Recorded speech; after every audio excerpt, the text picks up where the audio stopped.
Amen. Salamat sa Diyos sa buhay po ni Brother Mar at sa awitin po na kanya pong inihandog para po sa Panginoon. So, tunay na kay dakila ng Diyos sa kanyang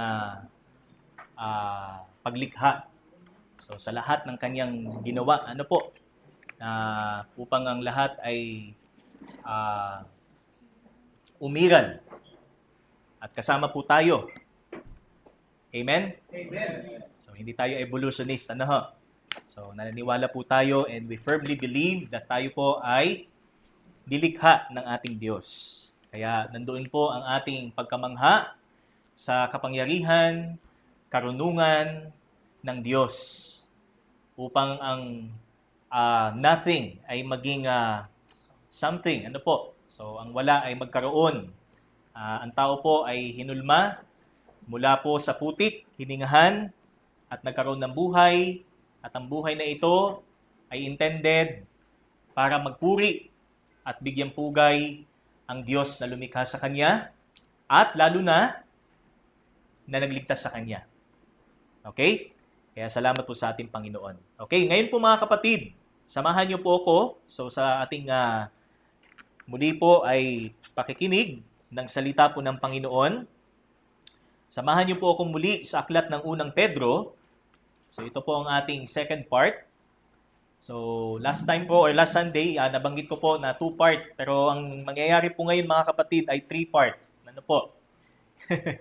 So ang atin lang pong pag-aaralan ngayong umaga po is yung pong third point po natin. So the fourth and fifth, kalooban po ng Panginoon, ay sa next Sunday po. So, buksan po natin sa unang Pedro, Kabanata 4, talata 7 hanggang 11. So, ang atin pong mensahe po ay wikang atin. At ito po ay may pamagat na espiritual na tungkulin ng mga lingkod ng Diyos or spiritual duties of God's servants or the servants of God. So, ito po ay Tagalog. Muli, basahin ko po.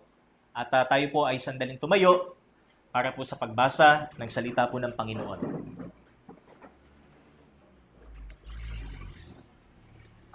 Mula po sa unang Pedro, Kabanata 4, talata 7 hanggang 11, malapit na ang wakas ng lahat ng bagay, kaya't maging mapagtimpi kayo at panatilihing malinaw ang inyong pag-iisip upang kayo'y makapanalangin. Higit sa lahat, magmahalan kayo ng tapat, sapagkat ang pagmamahal ay pumapawi ng maraming kasalanan. Buksan ninyo para sa isa't isa ang inyong mga tahanan at gawin ninyo ito ng hindi mabigat sa loob bilang mabubuting katiwala ng iba't ibang kaloob ng Diyos. Gamitin ninyo sa kapakinabangan ng lahat ang kakayahang tinanggap ng bawat isa sa inyo. Ang nangangaral ay dapat salita ng Diyos ang ipangaral. Ang naglilingkod ay dapat maglingkod gamit ang lakas na kaloob sa iyo ng Diyos upang sa lahat ng bagay siya'y papurihan sa pamamagitan ni Hesukristo, sa Kanya ang kapangyarihan at karangalan, magpakailanman. Amen at amen. Purihin po ang Panginoon. Tayo po'y manalangin. Aming Diyos, muli po kami nagpupuri at nagpapasalamat sa iyo sa mapagpalang sandali na ito na inyo pong ipagkakaloob sa amin, na kami po'y patuloy inyo pong bibiyayaan ng inyo pong salita, ng inyo pong kapahayagan, Panginoon. At ito po ang kailangan po namin sa buhay na ito upang kami patuloy po na ma-instruct at patuloy po na turuan ng inyo pong salita kung ano po ang wastong kaisipan, paano po magkaroon ng wastong puso o damdamin para po sa paglilingkod, at kung paano po namin ilalapat ito. Ikaw din po ang nagkakaloob, Panginoon, ng pangangailangan po ng bawat isa. Kaya sa iyo po lamang namin ini-entrust ang lahat ng amin pong gagawin sa umagang ito, ang aming pakikinig, O Diyos, ang patuloy po na patnubay ng Santong Espiritu ay dalangin po namin, Panginoon, sa umagang ito at sa inyo pong tagapanguna o tagapagsalita. Itago po ninyo lamang sa likod ng inyo pong kabanalan at ikaw po lamang ang maitaas sa bawat salita, pangungusap na maririnig po namin, Panginoon. At salamat po muli at ang lahat ng papuri ay para lamang sa iyo. Ito pong aming dalangin sa pangalan ng iyong anak na si Jesus. Amen. Amen at amen. Purihin po ang Panginoon. Tayo po'y makakaupo ng muli, mga kapatid. Muli, ang ating pamaghat ay espiritual na tungkulin ng mga lingkod ng Diyos. So ito po ay taliwas sa ating nakagisnan na tayo ay churchgoer, pasok-labas, pagka nainip na tayo sa mensahe o sermon, uwi na, di ba?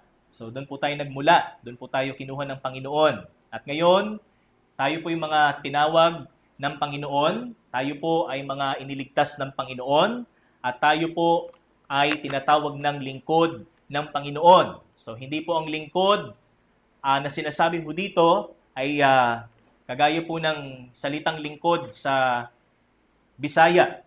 Ang ibig sabihin po ng lingkod ay upo. Di ba? Sa Bisaya. Pero sa atin, ang lingkod, hindi ho nakaupo. Di ba? Siya masipag, siya wala siyang tigil sa paggawa, wala siyang humpay na gumagawa. Kagaya po ng ating awitin kanina, gumawa, sapagkat alam natin na ang ating paglilingkod sa Diyos ay hindi mauuwi sa wala. So our toil, our labor in the Lord is not in vain. Amen? Amen. So hindi po mauwi sa wala kahit tayo ay naiinitan, kahit tayo ho ay walang laman ng tiyan, kahit tayo ho ay walang salapi, di ba? Pero ang paglilingkod sa Diyos ay higit pa sa limpak-limpak, na halaga kung atin pong ikukumpara sa ating kalagayan. Kaya mga kapatid, muli, ang ating objective sa ating pong mensaheng ito, matapat nating ipaglingkod sa Diyos ang ating mga buhay habang nalalapit na ang kanyang muling pagparito. Okay? Hindi ho tayo nag-a-attend sa church because dala ho ng kawalan ng pag-asa. Di ba? So hindi ho tayo dumadalo sa church because we are in the state of kumbaga kawalan ng kakayahan na harapin ang mga pagsubok. So we are here, dala po natin ang kalakasan at ang pagpapala ng Panginoon, and tayo ho ay dumadalo sa gawain para magbalik ng pasasalamat at pagkilala sa Diyos, di ba? With a thankful heart, with a joyful heart, tayo ho'y uma-attend. At hindi ho tayo kagaya ng isang taong walang kapayapaan sa buhay. Di ba? Kaya sabi dito, ipaglingkod natin sa Kanya ang ating mga buhay. Ang pinakamakabuluhang buhay ng isang tao ay ang buhay na kung saan nakatalaga sa Panginoon. Amen. Hindi ho yan nakatalaga sa iba, o sa mundo, o sa kaaway lalo na, kundi nakatalaga ho sa Panginoon. Sa ating unang dalawang katotohanan na atin pong natunghayan po nung linggo, so una po, tayo po ay magkaroon, ito po ang ating unang espiritual na tungkulin, mga lingkod ng Diyos, tayo ay magkaroon ng makakristyanong pananaw sa kasalukuyang panahon. Huwag sanang ang pananaw natin kagaya ng mga taong sikat, kagaya ng mga taong maiingay ngayon. So, pagka nakikinig natin yung boses sa social media, talagang parang nakakasawa na rin, Kasi laging yun na lang yun ang nakikinig natin. Di ba? Pero may mga tao pa rin nakikinig sa kanya. May mga tao pa rin sumusuporta. Di ba? Pero hindi ho dapat kung anong pananaw na meron siya, ganun din po ang pananaw natin. Kung anong hugis ng kanilang isipan, siyang magiging hugis din ng ating isipan, lalo't kung tayo ay Kristiyano. Kaya sabi dito, magkaroon tayo ng makakristyanong pananaw. Iba ang pananaw ng Kristiyano sa pananaw ng hindi Kristiyano. Sa pananaw ng isang taong walang pagkilala sa Diyos, sa isang taong kumbaga sa pananaw ng isang taong may pagkakilala sa Diyos. Kaya sabi diyan, magkaroon tayo ng pananaw katulad ng pananaw ni Apostol Pedro. Kaya niya sabi dito, malapit na ang wakas ng lahat ng bagay. Hindi po isang manghuhula si Pedro para sabihin malapit na ang wakas ng bagay. Next year may mamamatay na sikat. Next year ay magkakaroon ng malaking tsunami. Hindi po ganito ang sinasabing wakas na binanggit po dito ni Apostol Pedro. Ang sinasabi po ditong wakas ay ang tinatawag po nating consummation ng parito ng Panginoon. The consummation of God's plan sa pamamagitan ng ikalawang pagparito ng ating Panginoong Hesus. Ano po, hindi po ito kagaya ng mga taong naririnig po natin na next year, next 5 years, next 10 years, babalik na ang Panginoon. So marami na hong nanghula, wala namang nangyari. So hindi po yan ang reliable. The only reliable source po natin ay ang salita ng Diyos. At ang salita po ng Diyos ay nagsasabing malapit na. Pero hindi ho nag-predict ang Biblia, hindi ho nagsabi ang Biblia, the exact moment, the exact hour, the exact date, kung kailan babalik, basta sabi ng Biblia, malapit na. Ano po? So that's why it is a consummated process with a resulting nearness. Kung ito po ay nasulat almost 2,000 years ago, the book of 1 Peter, how much more sa panahon po natin ngayon, mas malapit na ho ang Panginoon. Kung sinabi po niya almost 2,000 years ago na malapit na ang wakas ng lahat ng bagay. Kaya mas magkaroon tayo ng pananabik sa pagbabalik ng Panginoon. Lalo tayo ay nabubuhay 1,000 taon na after. Amen? Parang hindi. Amen. So sabi dito, ang wakas ay malapit na at ang wakas ng lahat ng bagay. So yung wakas ng lahat ng bagay, hindi po nangangahulugan ng termination, or extinction ng daigdig. So kung halimbawa, nakikita natin sa social media yung daw ang mangyayari sa mundo kapag nabangga o binangga ng bulalakaw o kapag binangga ng mercury o kapag binangga ng araw, which is too impossible. So hindi po yan yung idea ng tinatawag nating lahat ng bagay. So this is according to God's plan para po sa iglesia. Hindi ito signos o tanda na kinatatakutan ng marami. Dahil merong kalamidad, dahil merong digmaan, dahil merong pandemya, malapit na raw ang katapusan ng daigdig. Pero malayong-malayo pa ho sa kalendaryo ng Diyos ang katapusan na kinatatakutan ng marami. Kaya kung babasahin po natin ang pahayag, Book of Revelation. So tayo po ay nasa church age and papasok po yung tribulation at bago yan yung rapture. Di ba? At yung tribulation, tatakbo ho ng 7 taon at after ho ng 7 taon na kapighatian, millennial kingdom, 1,000 taon. After 1,000 years, meron pa pong binanggit, So yun pong paglabas ng kaaway upang manggulo muli. So wala hong exact period of time kung gaano katagal. Hanggang dumating po ang Great White Throne Judgment. Yung tinatawag nating paghuhukom. At pagkatapos nito, ang tinatawag nating bagong Jerusalem o ang bagong langit at lupa. So, naalala ko po yung sa doon sa yung sa Lipa, yung training na inatin na namin. Restoration. So creation ang simula and pagbalik restoration. Ibabalik sa dati. Okay? So ang Diyos, ang lumikha, ang Diyos din ang magbabalik. Okay? At ang pangalawa po natin ay magkaroon ng angkop na buhay pananalangin. Bilang mga lingkod ng Diyos, kinakailangan ang ating buhay pananalangin ay maayos.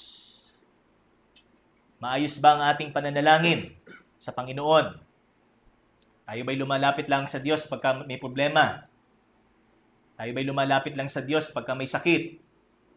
Pag wala ng sakit, walang Panginoon. Ba't ang sabi dito, magkaroon tayo ng angkop na buhay pananalangin sa pamamagitan ng pagiging mapagtimpi. Sabi dito sa verse 7 ulit, kaya't maging mapagtimpi kayo. Ang ibig sabihin nito, may kasamang paghahanda sa maaaring gawin ng kaaway. Okay? Hindi po ibig sabihin, mananalangin tayo na ang ating motive is takot or yung panlabas na kaganapan sa buhay.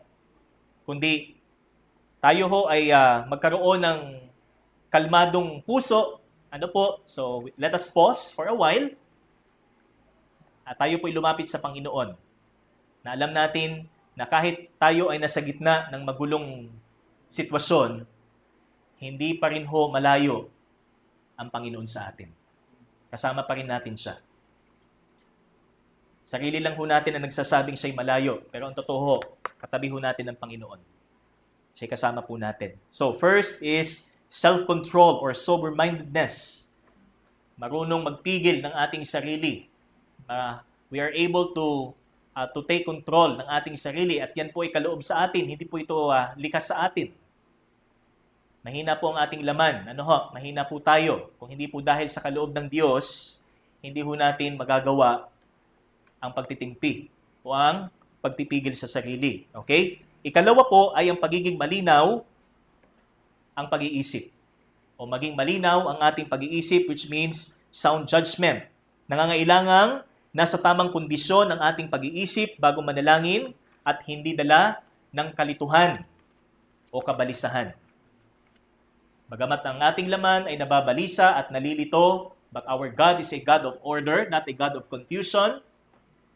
And our God is God, siya'y Diyos na nakakaunawa, nakakatalastas ng ating puso.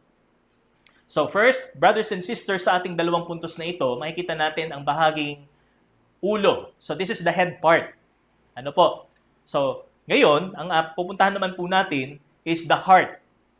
So ito yung ating third point. But bago yan, meron lang po nais pong idugsong po dun sa ating second point. Sa ating unang dalawang spiritual na tungkulin, makikita natin ang isang lingkod ng Diyos ay kinakailangan may pag-iisip na makakristyano. Kinakailangan may pag-iisip siyang makakristyano. Sinabi po ng Filipos, Kabanata 4, talata 8. Okay? Nais ko pong pakinggan po natin ang sinabi po dito. So, Tagalog po ito. Filipos, Kabanata 4, talata 8. Ang sabi po dito, bilang pagtatapos mga kapatid, lagi ninyong isaisip ang mga bagay na karapat-dapat at kapuri-puri. Mga bagay na totoo, marangal, matuwid, malinis, kaibig-ibig at kagalang-galang. Kinakailangan ang pag-iisip natin ay naglalaman, nagtataglay ng mga ganitong katangian. Hindi kung ano ang pabor sa ating laman, hindi ang kung ano ang pabor sa ating mata, hindi ang kung ano ang pabor sa atin. Okay? At ang sabi dyan, kung ano ang matuwid, kung ano ang marangal, kung ano ang malinis, kung ano ang kaibig-ibig, kung ano ang kagalang-galang sa Diyos. So ano po yan? Ang salita ng Panginoon. Kaya napakalaking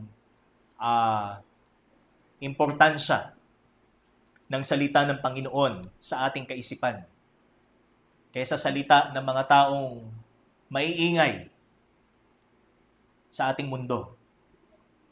Sino ang madalas na naririnig natin sa bawat araw?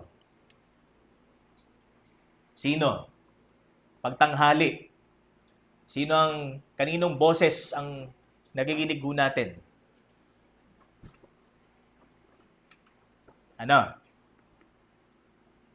Sana mas mahabang sandali na ang Diyos ang naririnig natin. At ito ay ang kanyang salita. Hindi ang pilosopiya ng mga taong sikat o ang pilosopiya ng mga taong sa mata ng Diyos ay hindi matuwid. At bukod sa ating pag-iisip, hinihingi rin ng kasulatan ang pusong hindi nagtatangi. So mula sa ulo, pupunta tayo sa puso. Ito yung ating pangatlo. Number 3, magkaroon ng pag-ibig na marunong magtiis. Nakaranas ba tayo ng pag-ibig na walang pagtitiis? Meron bang pag-ibig na hindi nagtitiis? Di ba? Wala po. Sapagkat ang pag-ibig na itinanim sa atin ay pag-ibig na nagtitiis. At ito ang katangian ng pag-ibig ng Diyos. na kanyang ipinadama sa atin sa pamamagitan ng ating Panginoong Hesus. Kaya ang katangian ng isang lingkod ng Diyos na hindi dapat mawala sa kanya ay ang pag-ibig na una niyang nadama sa kanyang Panginoon. Tulad ng nakasaad, sa ating awit, o yung, which is yung ating national anthem, ang mamatay ng dahil sa iyo. Maraming namatay para sa bansa at ito'y pagpapakita ng kanilang pag-ibig. Ngayon, sa atin bilang mga Kristiyano, anong sakripisyo ang ating ipinapakita at ibinibigay bilang tanda ng ating pag-ibig? Para sa Panginoon, para sa ating kapatid sa Panginoon, at para sa ating kapwa. Kaya hindi dapat mawala ang katangiang ito sapagkat sa pag-ibig tayo ho ay hinango. Sa pag-ibig tayo ho'y binuhay muli mula sa pagiging patay. Because of His great love with which He loved us. That is the grace of God. Ito po ang kagandahang loob ng Diyos. Ito ho ang puso ng Panginoon. Ito ho ang nasa kaibuturan ng puso ng Panginoon, ang maligtas ang tao. At tumanggap ng kanyang pag-ibig. Kung kaya't ang mga anak ng Diyos, ganito din ang hangad na maramdaman ng mga tao na kanilang pinagmimisyonan. Okay? So ito pa makikita ho natin. Ito ang pagmamahal na tungkulin nating ipadama bilang mga lingkod ng Diyos. Sa verse 8, so ito pong ating makikita. Sumunod na talata ng ating passage. Higit sa lahat, magmahalan kayo ng tapat sapagkat ang pagmamahal ay pumapawi ng maraming kasalanan. So, pansinin po nating mabuti ang talata. Ano pong simula? Higit sa lahat. Walang saysay ang lahat ng nakasaad sa passage po na ito at ang buong kasulatan kung walang pag-ibig, kung walang pagmamahalan. Amen? Amen. Kaya ang sabi ho dong isang awit, tayo mga ibigan sapagkat ang pag-ibig ay sa Panginoon. So that is from 1 John chapter 4. Let us love one another, for love is of God. Ito'y buhat sa Diyos. Kaya hindi maaring ang mga anak ng Diyos ay hindi umiibig. Hindi maaring ang mga anak ng Diyos ay hindi nagpapadama ng kanilang pag-ibig. Kaya dito po makikita natin na ito ay pag-ibig within sa iglesia, within the brethren, sa ating mga magkakapatid na Kristiyano. Because, sabi dito, higit sa lahat, magmahalan kayo. So, yung kayo dyan, sino pong tinutukoy dyan? Ang mga mananampalataya o ang mga Kristiyano. Mga totoo, mga iniligtas, tinubos ng Panginoon. So, again, ito po ay pag-ibig sa mga magkakapatid na Kristiyano. At ang pag-ibig na ito ay mayroong tatlong katangian at ito po ay makikita po natin sa talata. Una, foundational. Okay? So, in what way na masasabi po natin foundational? Because first, itong sabi, higit sa lahat. Kung walang pag-ibig, kung walang pagmamahalan, hindi ho titindig ang ating testimonya bilang Kristiyano. Wala hong substantial evidence. Ang ating profession, ang ating pagsasabing tayo ay Kristiyano.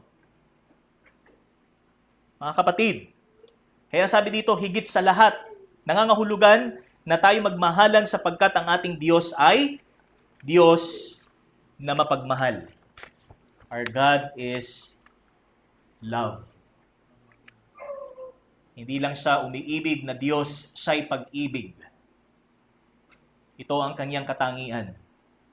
Kaya hindi humaaring ang isang tunay na mananampalataya ay hindi umiibig. Kundi nabubuhay. Meron pang mga nagsasabing I know God sa 1 John. Mababasa po natin. Pero kung kinapupuutan naman niya ang kanyang kapatid, di ba? Sinasabi niyang, I love God. Mahal ko ang Diyos, pero kinapupuutan naman niya ang kanyang kapatid. So, anong saysay ng pagsasabing mong mahal mo ang Diyos? Sapagkat doon po sa tinatawag nating commandments, na nakabuod into two, sinabi ng Panginoon in Matthew 20:37 to 40, ano pong sabi niya? Dito ho nakahang ang kautusan, ang pag-ibig sa Diyos at ang pag-ibig sa kapwa, ng buong puso, ng buong pag-iisip, ng buong lakas. Di ba? Kaya first this is foundational. Kung hindi tayo umiibig o hindi tayo nabubuhay sa pag-ibig sa ating kapatid, nasaan ang haligi ng ating pagsasabing tayo ay Kristiyano? Anong panghawakan natin? Saan tayo tumutungtong sa pagsasabi nating tayo ay Kristiyano kung hindi tayo umiibig? Kaya una, this is foundational, brothers and sisters. Next, fervent. So ito po yung tatlong F. So first, foundational. Next is fervent. So ito po ay sa salitang tapat. Magmahalan kayo ng tapat. So ito ay isang pang-abay. So ang sabi dito is fervent. Sa salitang Griego, ang ibig sabihin po nito is banat. So, pag sinabi nating banat, yung kumbaga siya ay stretched. Hanggang sa pinaka-maximum na limit. So, yun po yung idea ng salitang fervent. Ang pagmamahal natin ay hindi ho parang sabi nga, pagka tayo po'y bumili, parang yung very small amount lang. Pag may binibili tayong isang, let's say, pagkain, so, small amount, yung katumbas ng ating ibinayad. So, ang sabi po dito is, banat siya. So, extensive. Kailangan ganun po yung idea ng ating pagmamahal. Hindi siya yung parang wala lang. Ang ibig sabihin, kung meron siyang gustong abutin, aabutin niya hanggang sa kanyang makakaya. Sapagkat alam niya na kailangan niya ng pag-ibig ng Diyos. Ito po ay nangangahulugan ng pag-aabot kahit na may kaakibat na hirap. So kasi ito po ay hango po sa athletics. Yung salitang fervent. Nang ibig sabihin po is kagaya po ng isang mananakbo na talagang ang kanyang mga limbs ay stretched sa pagtakbo. Hindi ho parang ang takbo niya is parang slow motion. Okay? Kundi yung isang professional na mananakbo na talagang lahat ng tissues, lahat ng muscle ay active. So, ganun din po yung fervency na sinasabi dito pagdating sa ating mga kapatid. Okay? Kaya ang alalahanin po natin dito ay ang paghihirap ni Kristo para abutin tayo. Yan ang kahulugan ng pag-ibig. May kaakibat na paghihirap. Kagaya po nung kasabihan, pag may nanliligaw, anong kasabihan yon? Ang pag-ibig daw pag pumasok sa puso ni inuman.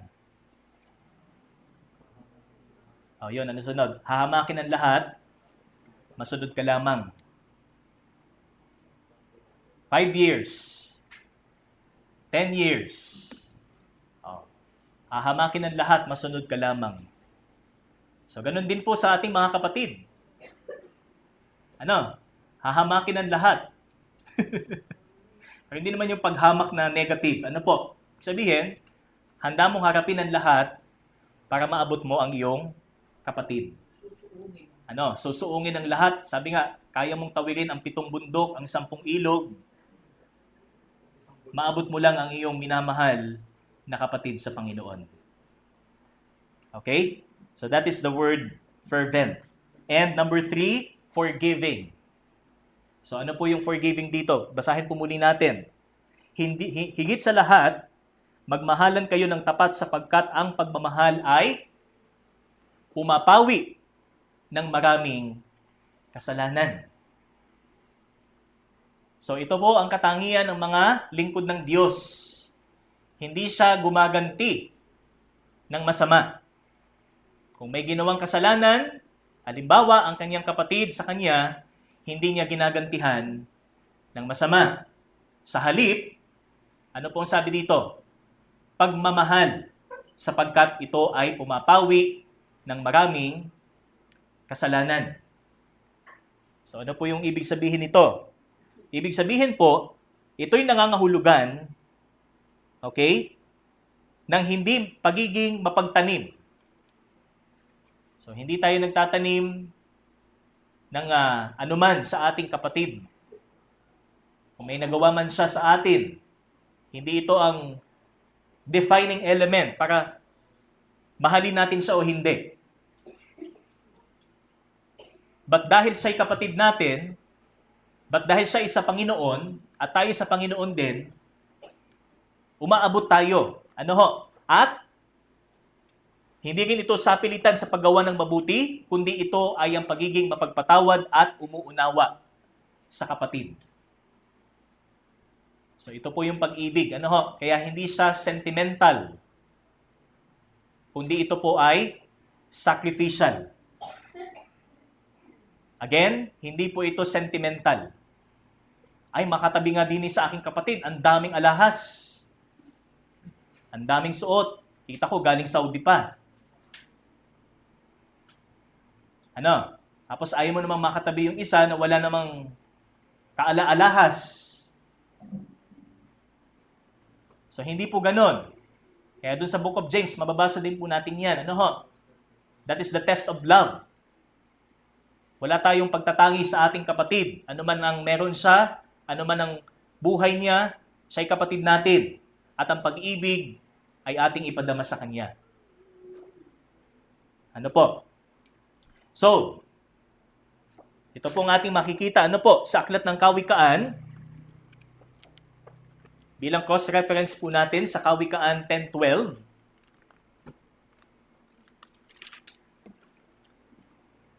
Okay.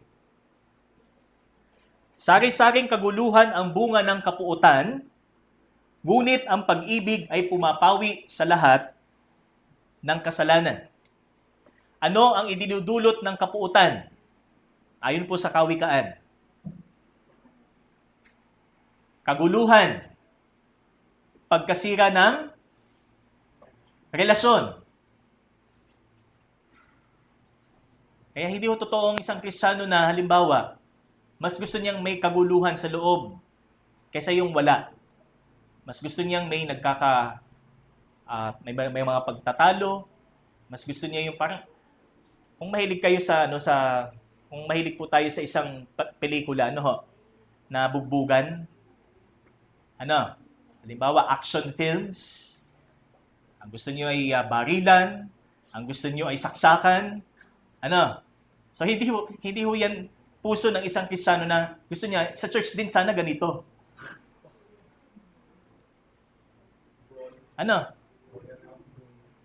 Ang gusto natin ay chaos, ang gusto natin ay madugo. Literal. Although madugo ang paglilingkod sa Diyos, pero iba naman yung literal na madugo. 'Di ba? Kaya sabi po dito, tayo'y maging mapagpatawad. Alam niyo po yung salitang forgiveness, yan po ay kinuha po doon po sa ginawa ng Panginoon sa atin. So our sins are covered.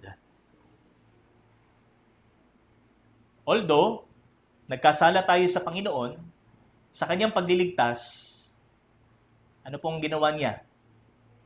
Inalis ang ating mga kasalanan at itinapon sa malayo. At hindi na niya inaalala, o tinitingnan ito. Kung magkasala man tayong muli, ngayong tayo ay Kristiyano na, hindi na ito ang tinitingnan ng Panginoon uli para tayong muling hatulan, kundi ang pag-ibig at pag-unawa ng Panginoon sa atin. So, paano naman sa ating kapatid sa Panginoon? Bilang tao, pag may nagawa siya sa atin many years ago, pag nagkakumprontahan, magkakaroon na ng pag-uurira. Nakatago pala sa ating isipan, sa ating memorya yung mga masasamang ginawa sa atin. So, hindi pala forgiveness. Diba? So, mga kapatid, ang sabi po dito, hindi tayo mapagtanim o sapilitan sa paggawa ng mabuti sa ating kapatid. We overlook kung ano man ang ginawa nila sa atin, but it doesn't mean na tayo po ay nagtotolerate ng kasalanan. Because our God is a God who hates sin. Siya ay Diyos na napupuot sa kasalanan at ito ay nangangailangan po ng kaparusahan. So, ngayon po, ang tanong po natin, mahal ba natin ang ating kapatid sa Panginoon? At gaano natin siya kamahal? Kagaya din ba ng pagmamahal sa atin ni Kristo? Kagaya ng sinabi sa unang Juan, Kabanata 3, talata 16, we ought to lay down our lives for the brethren, since we know what love is. Yamang alam natin kung ano ang pag-ibig na si Kristo'y namatay para sa atin. Okay? So that is pag-ibig. Pag-ibig sa ating kapatid sa Panginoon. Kung gaano ka-valuable sa Diyos ang isang Kristiyano, ganun din po natin dapat tingnan. Ang ating kapatid. Ganun siya kahalaga sa Panginoon. Kaya, ituring nating mahalaga sila. Amen? So, ito po ang ating una. Next is ang pag-ibig sa ibang mga Kristiyano. Not only brotherly love, ang makikita pa po natin dito sa verse 9, buksan ninyo para sa isa't isa ang inyong mga tahanan.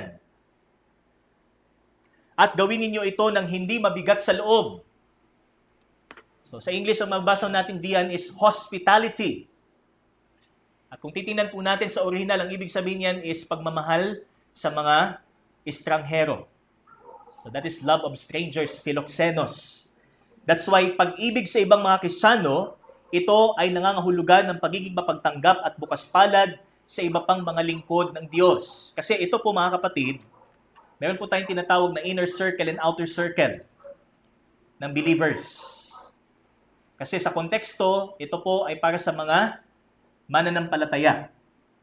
So sa inner circle, sabi dito, magmahalan tayo. Pag naman sa outer circle, iisang kaligtasan, di natin personal na kilala, hospitality. Maging bukas ang ating mga tahanan. Huwag nating pagsarahan ng ating mga tahanan. Nako, wag muna, maraming dyan, maraming, ano tawag doon? Unnecessary, kumbaga, hindi dapat makita. Nakakahiya. So, paano natin tratuhin ang ating mga kapatid na hindi natin personal na kilala para sa Panginoon? Okay? So, nakabisagra ang kautusan at ang propeta sa pag-ibig sa kapwa. So, nakahinge, sa pag-ibig natin sa ating kapwa ang kautusan. Kaya ito ang sukatan ng ating pagsunod sa Diyos. Kung hindi tayo hospitable sa ibang mga Kristiyano, kung hindi tayo supportive sa ibang mga Kristiyano, paano natin masasabing ang pag-ibig ng Diyos ay ganun na lamang? Sapagkat yung scope ng pag-ibig ng Diyos sa atin ay ganun na lamang. John 3:16. Di ba? Walang exact words. For God so loved. Gaano? Ang sabi ng Biblia, so loved. Kung anong laki ng kasalanan natin, higit na malaki ang pag-ibig ng Diyos. Kung ang kasalanan natin ay kasing laki ho ng mundo, ang pagpapatawad ng Diyos ay kasing laki ng kalawakan. Note, sabi nga, pansinin natin yung measurement, yung comparison. Mundo at kalawakan. Hindi natin kayang sukatin ang pag-ibig ng Diyos. Okay? So, katulad po natin, when it comes to hospitality, isa sa mga traits po natin is yung hospitality. Tama? Mga Pilipino, kilalang-kilala ng mga turista. Ano ho? Kaya gustong-gusto ng mga turista ang mga Pilipino because of their hospitality. Halimbawa, pumasyal dito sa Candelaria. Uy, welcome ka dito. Ano ba tawag niya sa foreigner? Hindi, yung kaibigan. Hey Joe. Kaibigan. Friend. Come in. I will prepare something. Sabi nga, ano po? So, syempre, ang ipaghahanda natin sila yung pinaka-pamoso. Ano ho? Delicacy sa Candelaria. Ano bang delicacy natin? Mango pie. Di ba? So, nakikilala ho sa mango pie. Saan pa? Sa pinais na dulong. Ano? Kasi wala niyan sa ibang bansa. So, ano pa mang mga tinatawag nating mga espesyal. So, yun yung ating ipe-prepare para sa ating mga bisita o panauhin. How much more kung sila'y sa Panginoon? How much more kung sila'y mga lingkod ng Panginoon? Kung sa turista nga, overwhelmed tayo, ay, ang ganda ng balat. Ano? Nagiging hospitable dahil dun sa external appearance. Pero sa mga lingkod ng Diyos, gaano tayo ka-hospitable? Gaano tayo kabukas palad na ipaghanda, pagsilbihan, tulungan ang mga lingkod ng Panginoon, ang mga Kristiyanong nagpapagal sa ministry. That is hospitality. Okay? Kaya wag sanang ang pagiging hospitable natin ay hanggang sa pagiging Pilipino natin. Mas ipakita natin ang pagiging hospitable natin dahil tayo'y mga Kristiyano. Tayo'y estranghero sa Diyos. Remember, we were alienated from God. Pero tayo minahal ng Panginoon. Ganun din para sa mga taong hindi natin personally kilala, pero kung sila ay kasama natin sa ministeryo, sila ay mga taong kailangan din nilang makita ang pag-ibig ng Diyos sa pamamagitan po natin. Even doon sa mga taong walang relasyon sa Panginoon. Okay? So that is hospitality. Ano ho? Pag-ibig sa ibang mga Kristiyano. Kaya nasubukan na ba nating buksan ang ating mga tahanan para sa ibang mga lingkod ng Diyos? Pero iba naman ho kasi yung halimbawa, may pinatuloy, pero ito palang pinatuloy na ito ay may hidden agenda. Ano po? So, kaya yung iba, hesitant na magbukas ng kanilang tahanan. Kasi may mga tao po na sa halip na sila ay pinagpapala, sila ho yung na nawawalan. Ano po? So, wag sanang maging katulad ho ito ng mga tahanan na kung saan ay may mga sinasabing lingkod ng Diyos at ang sabi ay, uy, kaganda ganiyan. Akin na lang. Kaganda nga ng iyong tibing iyan. Ano ha? So, hindi po. But still, the principle is this. Hanggat alam natin na sila'y sa Panginoon, hanggat alam natin, kilala natin sila, ano ho, bilang mga lingkod ng Diyos. Let us be hospitable. Let us practice hospitality. The church, ano ho, ang ating church ay makilalang hospitable church. Tumatanggap tayo ng ating mga kapwa mananampalataya kahit hindi ho natin laging nakikita. Nagmi-ministeryo man sa ibang lugar. We welcome them, we appreciate them, ano ho, and kasama din sa pag-appreciate natin yung support. Dahil ito yung nasa kaibuturan ng ating puso. Kung paanong nasa kaibuturan ng puso ng Panginoong Hesus na tayo po ay abutin. Kahit tayo mga estranghero. Amen? So again, this is hospitality. Ano ho? Verse 9. Buksan natin para sa isa't isa. So within, sa church, ano po? O sa mga Kristiyano, ang inyong mga tahanan gawin natin nang hindi mabigat sa loob. Hindi tayo coerced na buksan ang ating mga tahanan. Just like sa pagbibigay po natin, ano po? Hindi tayo napipilitan but we give wholeheartedly. Nagbibigay tayo ng bukal sa ating puso, masaya, with cheerful giving.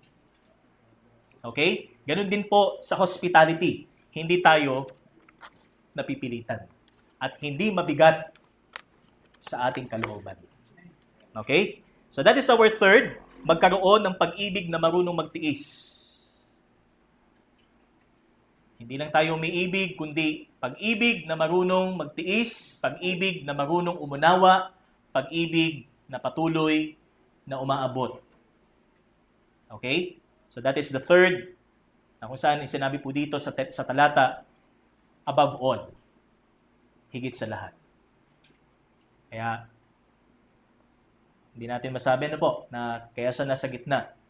Because ito talaga yung core, ng ating duty. Ito yung pinaka nasa gitna ng ating mga tungkulin bilang mga Kristiyano, ang pagmamahal, ang pag-ibig para sa ating kapwa. So, yung ating pang-apat po at pang-lima, next Sunday po ito. Number 4 is magkaroon tayo ng angkop na paglalapat ng ating mga espiritual na kaloob at magkaroon, number 5, ng tamang mithiin para sa mga tungkuling espiritual. So ito yung last two po natin bilang mga espiritual na tungkulin na dapat gampanan ng mga lingkod ng Diyos. Tayo ba'y mga lingkod ng Diyos? Amen. Handa ba nating ibigin ng higit pa ang ating mga kapatid? Amen. Hindi lahat. Pero tayo po iniibig ng Diyos. Hindi ho siya nagtangi sa kanyang pag-ibig. At yun po ang ating halimbawa. Ano po? Tayo po'y manalangin. Aming Diyos, salamat sa iyo pong salita. Salamat sa inyo pong pag-ibig na siyang aming example, O Diyos, upang pakaibigin din po namin ang bawat isa. Kagaya ng inyo pong pag-ibig sa amin. Hindi nagtatangi at hindi ayon sa aming damdamin, kundi ito po'y kalikasan na meron po ang bawat Kristiyano. Kaya Ama, patuloy po, pangunahan niyo pong bawat isa sa amin, may pamuhay namin, ang mga tungkuling ito, patuloy sa buhay namin, at may patutuo din po namin sa mga susunod na henerasyon ng mga lingkod po ninyo, Ama. Salamat pong muli, ito pong aming dalangin sa pangalan ng iyong anak na si Jesus. Amen at amen. Sa Diyos po ang kapurihan.